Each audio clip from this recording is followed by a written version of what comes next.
Someone knew, someone built it, and then, for 2,000 years, the world forgot it ever existed.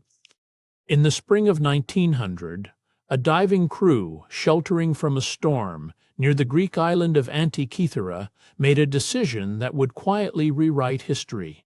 They descended into the water and found a shipwreck. Ancient, vast, filled with statues, amphorae, and the scattered debris of a civilization mid-voyage. Recovery began in 1911. Greek authorities, working with the sponge divers, pulled artifacts from the seafloor over many months. Among the bronzes and the marble, there was a lump, nondescript, roughly the size of a shoebox. No one paid it particular attention at first. Months later, as the artifact dried and cracked open in the National Archaeological Museum in Athens, something fell out. Gears, dozens of them. Archaeologist Valerios Staes noted it in 1922. He suggested the object might be some kind of astronomical clock. He was largely dismissed. The device sat in storage, studied occasionally, mostly ignored, for over 50 years. The world was not yet ready to ask what it actually was. When historian Derek de Solla Price examined it seriously in the 1950s and 60s, his conclusion was not cautious. He called it, without qualification, a computer.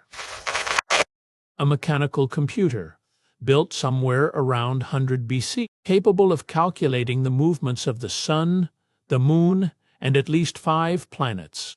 Price published his findings in 1974. The paper was titled Gears from the Greeks. The academic world went quiet in a way that was not quite acceptance and not quite denial. The mechanism contained at least 30 individual bronze gears, some with teeth so fine they could only have been cut with tools we have no record of ancient craftsmen possessing. The smallest surviving gear is less than 2 centimeters across. Its teeth are spaced with a regularity that modern engineers, examining it centuries later, described as unsettling. Nothing like it appears anywhere in the archaeological record for the next 1,000 years. Not in Rome, not in Alexandria, not in Byzantium. The ship itself has been dated to roughly 60 BC. The mechanism, based on astronomical calibrations encoded within it, appears to have been built several decades earlier still. From the journal, the object was not cargo. I am certain of this. It was wrapped separately, placed away from the amphorae, away from the statues. Someone had kept it close. The wrapping the journal describes, layers of treated linen beneath a wooden outer casing, would explain the mechanism's survival in conditions that corroded everything else around it. From the journal, there are inscriptions on the inner plates, not decorative, instructions. Whoever built this expected someone else to use it, and expected them to understand. Modern imaging has since confirmed over 3,500 characters of text inscribed across the mechanism's surfaces. It is, in effect, a user manual for a device no one was supposed to have built yet. From the journal, I have read the same passage 4 times now. It refers to a cycle of 20 months. The Saros cycle, the one used to predict eclipses, the one no amateur astronomer stumbles upon by accident. The Saros cycle requires decades of continuous, disciplined observation. It is not discovered, it is earned. From the journal, the inscription does not explain the cycle.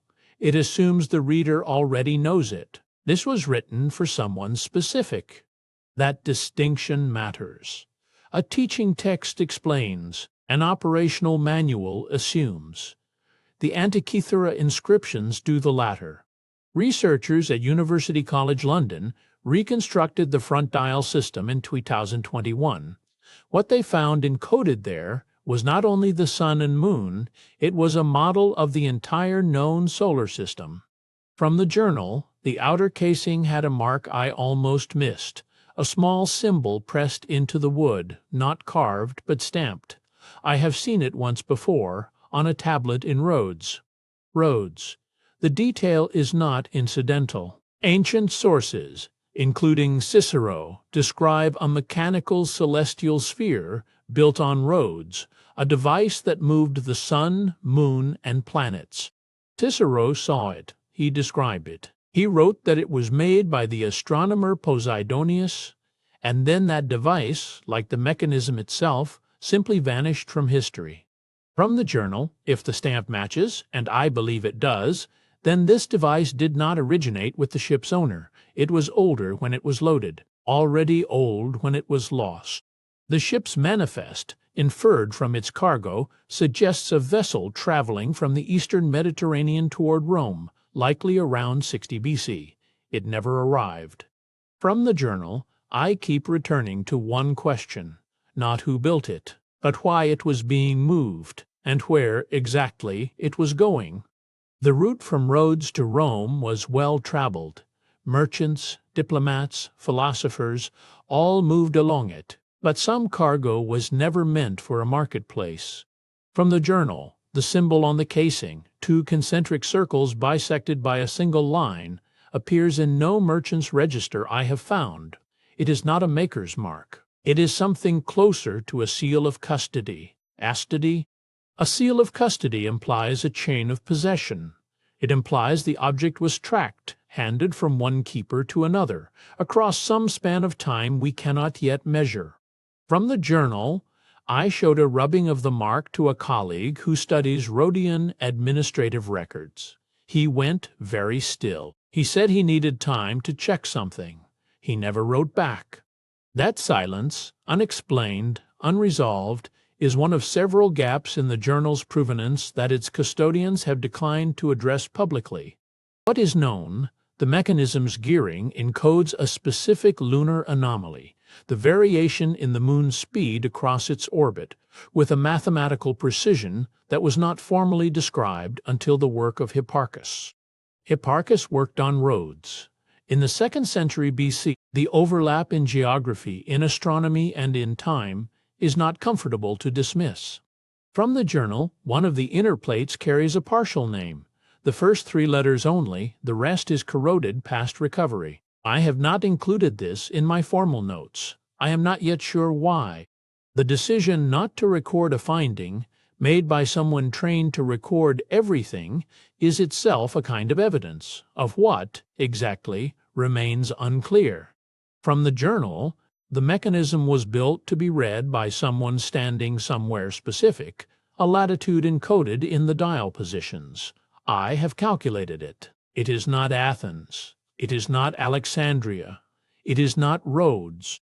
The latitude encoded in the dial positions points to a location no scholar had proposed, a place that does not appear in any known account of ancient astronomical practice. From the journal, I have triple-checked the calculation. The encoded latitude corresponds to a coastal site on the western edge of the Aegean, a site with no surviving name, no ruins, no record of occupation. A nameless site is not necessarily an empty one.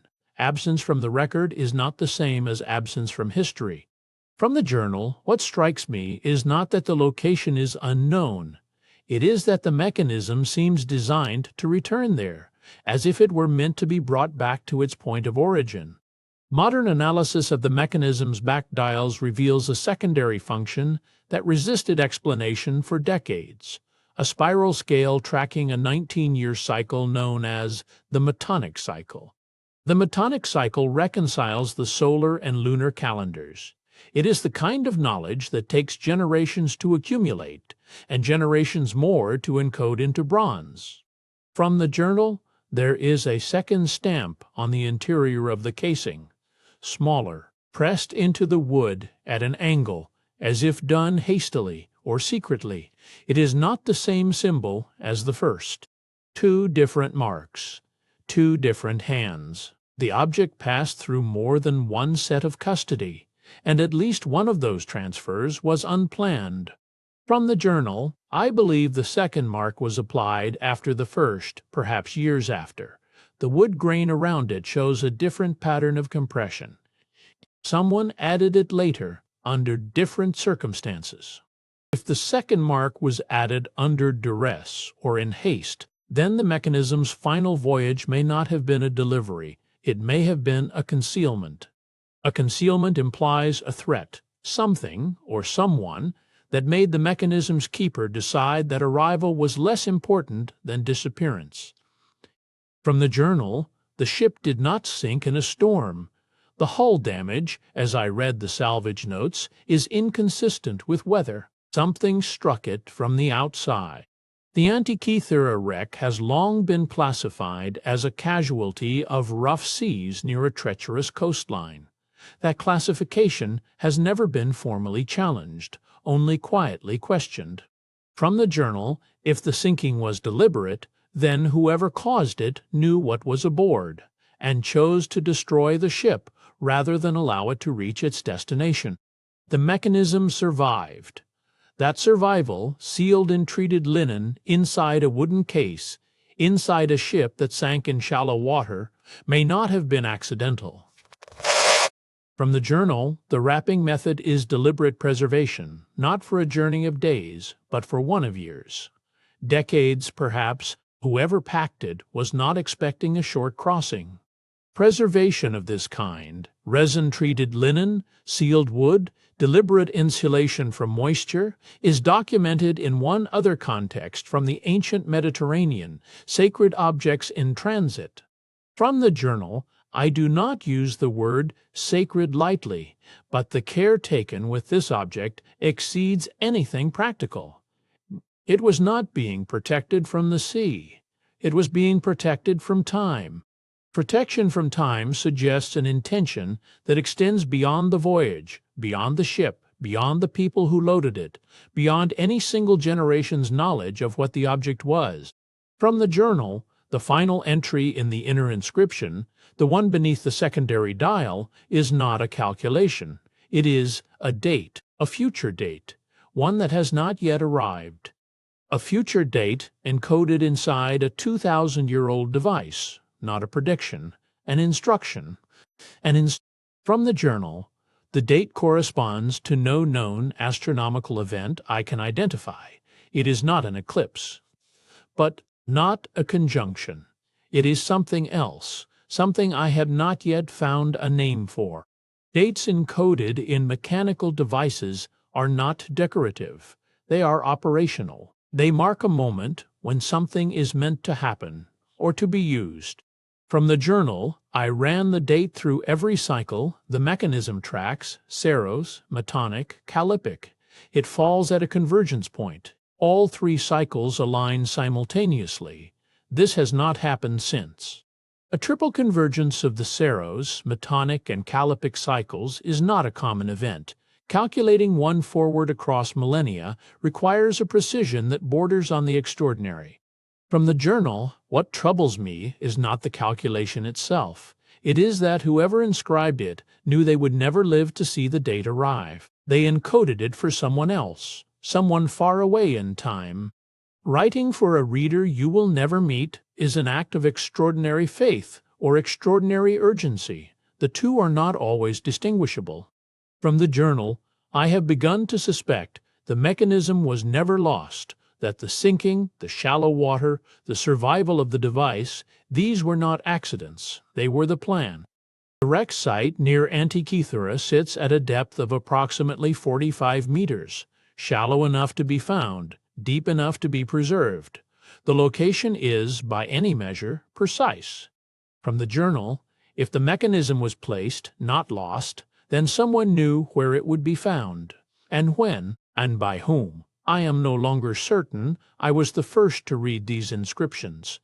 The phrase, "not the first to read these inscriptions," appears in the journal without elaboration. The writer does not explain who came before, only that someone did. From the journal, there are faint traces along the inner rim, not corrosion patterns. Deliberate marks, made with a fine instrument after the original casting. Someone annotated the mechanism, someone who came after its makers. Annotations added after manufacture would imply a second generation of users, people who understood the device well enough to add to it, but who were not its original builders. From the journal, the annotation style matches no Greek script I recognize. The letter forms are correct, but the hand is different, trained somewhere else, in a tradition I cannot place. A tradition that cannot be placed is not necessarily a lost one. It may simply be one that was never meant to leave a trace in the record we were permitted to find. From the journal, I have written to 3 institutions about the annotation. 2 did not reply. The third replied only to say the matter was outside their area of study. I found this answer precise in a way that felt rehearsed. The mechanism currently resides in the National Archaeological Museum in Athens. Fragments continue to be studied. 2 new inscriptions continue to be found, each one raising questions the previous answer did not anticipate. From the journal, my final conclusion is not a conclusion at all. The mechanism is not a relic of what ancient people knew. It is evidence of what they were told by someone or something they chose not to name. The journal ends there. No final signature. No date on the last entry. The custodians of the document have not confirmed whether the writer is living or deceased. What remains is the mechanism itself, still turning in the mind of every researcher who encounters it, still pointing, with extraordinary precision, toward a date that has not yet arrived. The date encoded in the mechanism's inner inscription has been calculated forward. It falls within the current century. From the journal, I do not know if the mechanism was meant to be found by science or by something science has not yet learned to recognize. The distinction may matter enormously. There are instruments built to be read once, by one person, at one moment. The Antikythera mechanism may be such an instrument, and that moment may not have passed. From the journal, the gears do not only track time, in their final configuration, the position they would reach on the encoded date they point. I have not yet determined at what. A device that points towards something, on a specific date, encoded by hands that have been dust for 2 millennia. This is not a calendar. It is a message.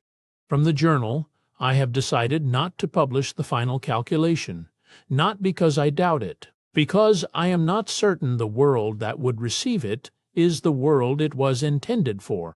The journal was submitted to an unnamed archive in 2019. No author is listed on the cover. The receiving institution has not responded to requests for access. The mechanism sits in Athens. The journal sits in an archive. The date sits in the future. All 3 are waiting with the same patience and the same silence. What the ancient world built was not a machine for understanding time. It was a machine for surviving it, carrying something forward to a reader it could not name, in a century it could not see. The mechanism has never fully stopped. In the hands of every researcher who turns it, in every model reconstructed from its fragments, its gears continue to move, still counting towards something we have not yet been told to expect.